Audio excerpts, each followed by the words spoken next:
Hello friends, welcome once again. SSB में clarity ना हो तो आपका परफॉर्मेंस ऊपर नहीं जाएगा and you know the selection rate is very low. और ये जो एसएसबी का जो साइकोलॉजिकल टेस्ट है उसमें भी खासकर जो TAT, it's a very complex test and it is not simply just making some stories, very complex. For example जैसे इस पिक्चर में है, इस पिक्चर में अगर आप देखोगे तो डेफिनेटली आपको पता चलेगा ये एक हॉस्पिटल का सीन है। There is a dead body और इस डेड बॉडी को एक नर्स जो है पुश करके she is taking it somewhere. Clearly this person is a nurse, उनके पीछे एक बंदा चल रहा है। तो when we ask you what led to the situation, what is currently happening and what is the final outcome, definitely it's not simply writing a story. We will like to know what is the relationship between this person and the dead body. ये nurse और dead body का relationship बड़ा professional है।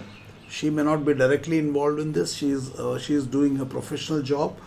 तो इनका ये जो बंदा है और इस डेड बॉडी का क्या रिलेशनशिप है।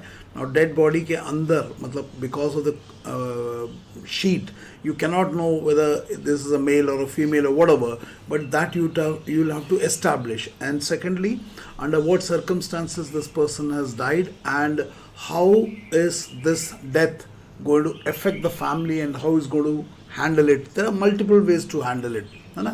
There are many ways to handle it. We will take one sample response by a CDS candidate, oh sorry, not a CDS candidate, TGC candidate जो खुद 6 बार गया हुआ है and also बैंगलोर में एक बार कोचिंग भी लिया हुआ है।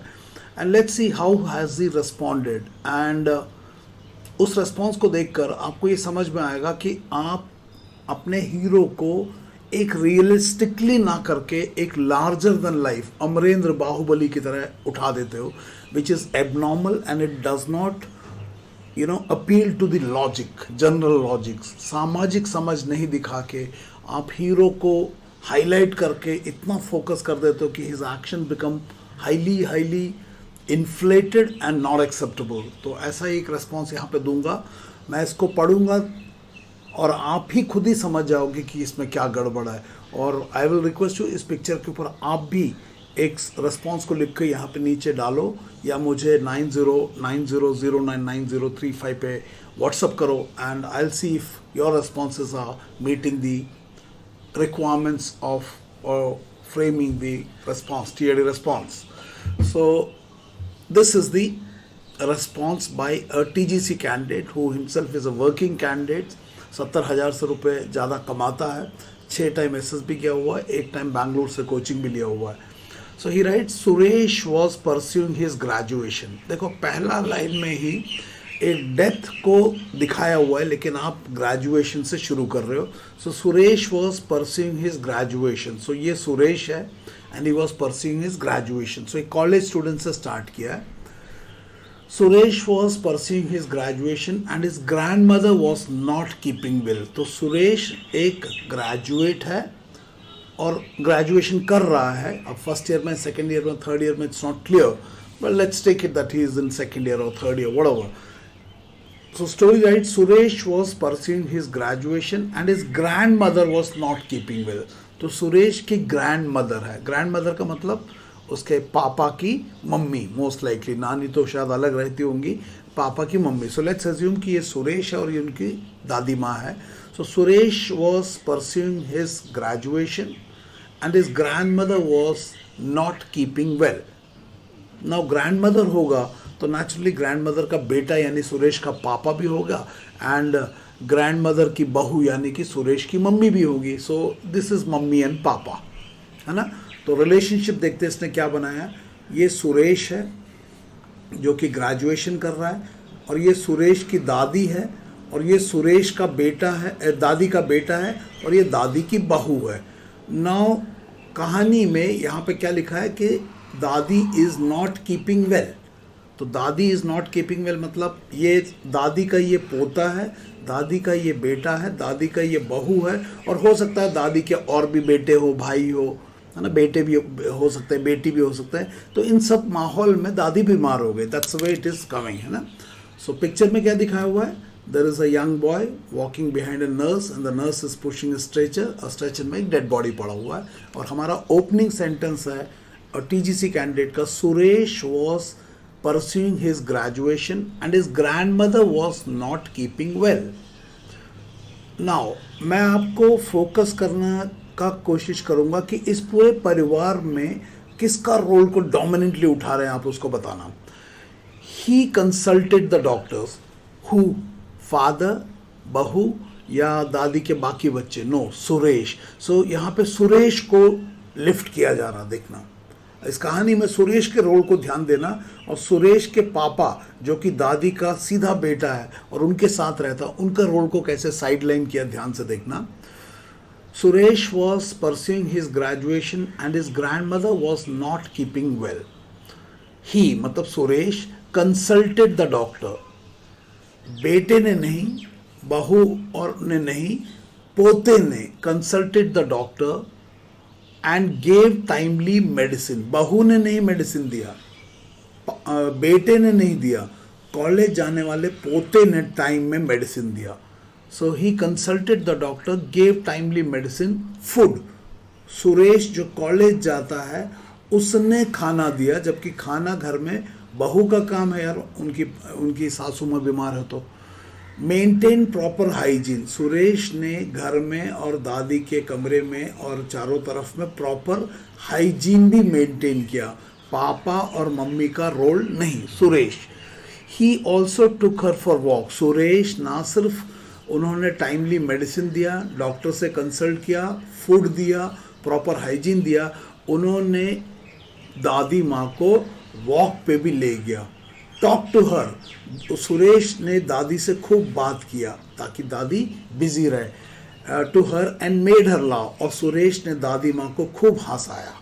सुरेश ने दादी माँ को खूब हंसाया। सुरेश के पापा जो कि दादी माँ का बेटा है और सुरेश की माँ जो कि उनकी बहू है, उनको सब साइडलाइन करके Suresh Suresh Suresh Suresh Suresh.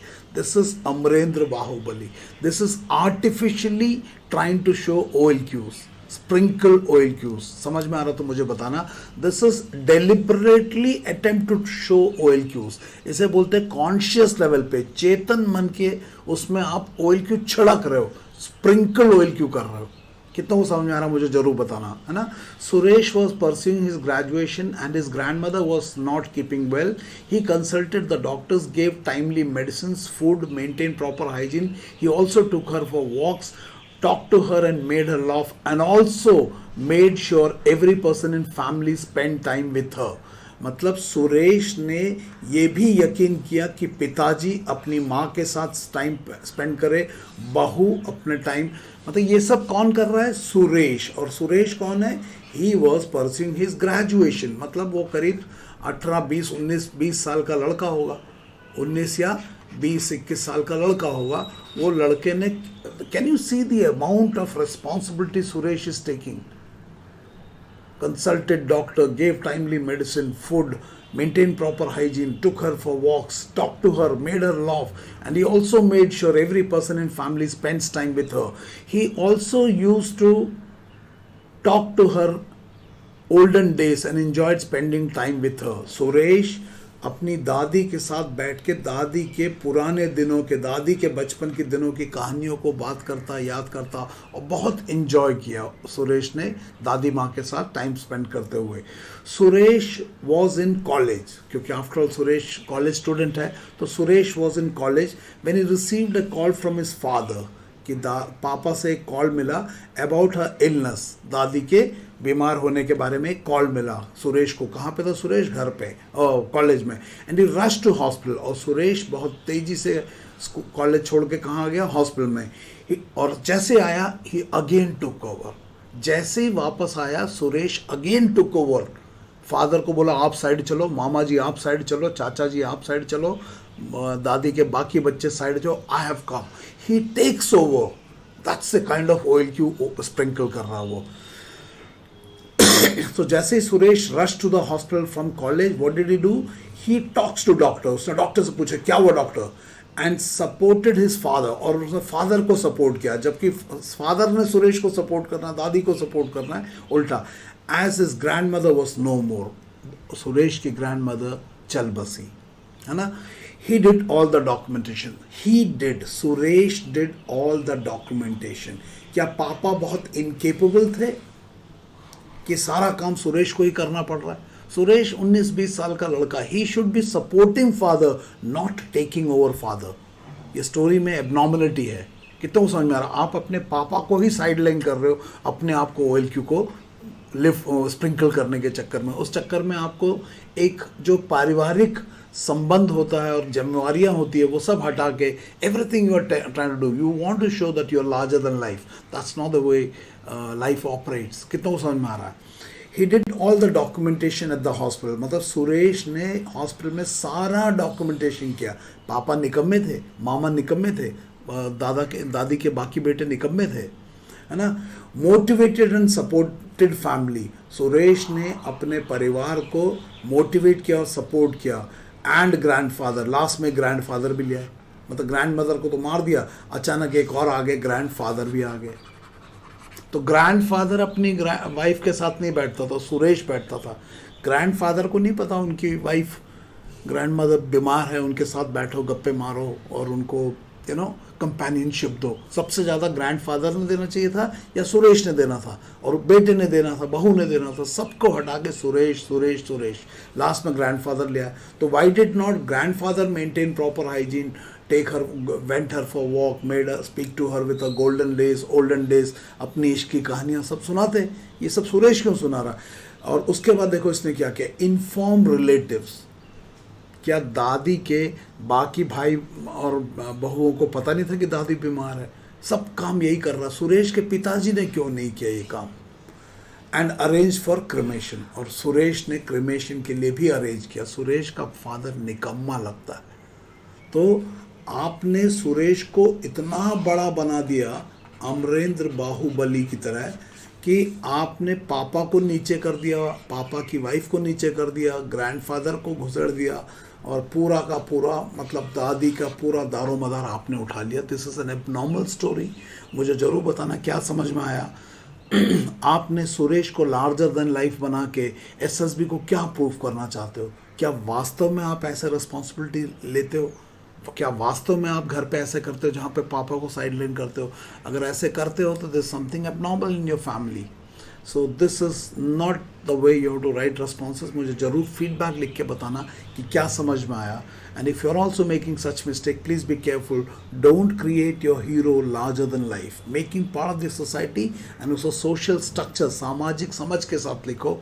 This is an abnormal story जहाँ पे Suresh takes over everything and सबको साइड लग के, मतलब सुरेश ने इतना OLQ छिड़क दिया कि बाकी बंदों को सबको साइड लाइन ही कर दिया. सो this is not an acceptable story. And मुझे ज़रूर बताना क्या समझ में आया.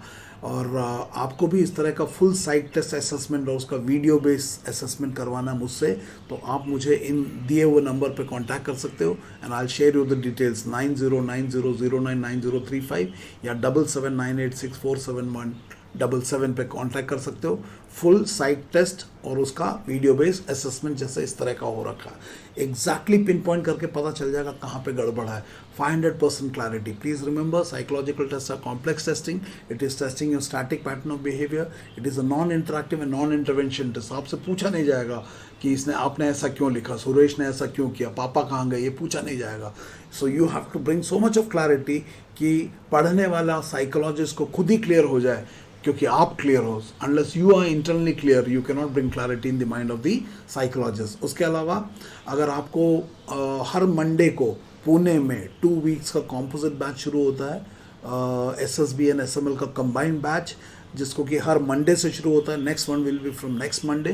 तो कैलेंडर ले लो, सितंबर, अक्टूबर, नवंबर, किसी भी मंडे को आप रजिस्टर कर सकते हो. You can contact me at 9090099035 या 7798647177 पे, and you will get the details. And 2 weeks composite batch. इसके अलावा AFOSUP का offline gap analysis workshop Pune में है फ्रॉम 4 सितंबर. 4th नहीं, सॉरी गलत लिख दिया. 4th को तो NDA और CDS का एग्जाम है.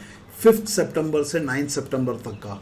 So it's at a very very nominal fees. The fees is ₹999 पे 5 तारीख से 9 तारीख तक 5 days का gap analysis workshop every day 2.5 hours. Again you can contact on this number and this will tremendously help you to understand कैसे अपने आप को अलाइन करना है. So do register yourself for these 3 events, जो भी आपको सही लगता है आपके लिए बढ़िया होगा. And see you on last number for these events. Thank you and may God bless you. जरूर फीडबैक लिखना, अपने दोस्तों के साथ शेयर करना. Thank you and may God bless you. Thank you very much.